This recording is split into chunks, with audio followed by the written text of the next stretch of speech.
Mına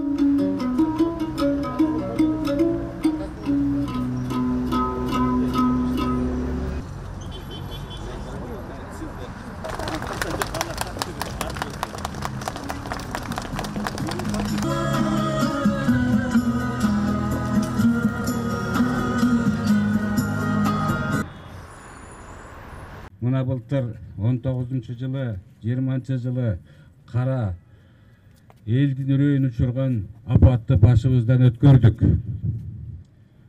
Атасы баласына салам бергенден качып калды. 60 метр жаныңда жашаган апаңа үйүнө кире албай калдык. Мындай окуя дүйнөдө 1000 жылда бир кайталанбаса, өтө үрөйдү учурган көрүнүш болду. Ошол оор учурда кар жилеген казык кылып, канын азык кылып, ак халат кийген адамдар дагы ата журтту таң калтырган баатырлыкка барат деп биринчи жолу ошолорду көрдүк. 120дан ашуун ак халатчан күчүрмөн биздин кызматкерлерибиз кар башып жатып жанын берди.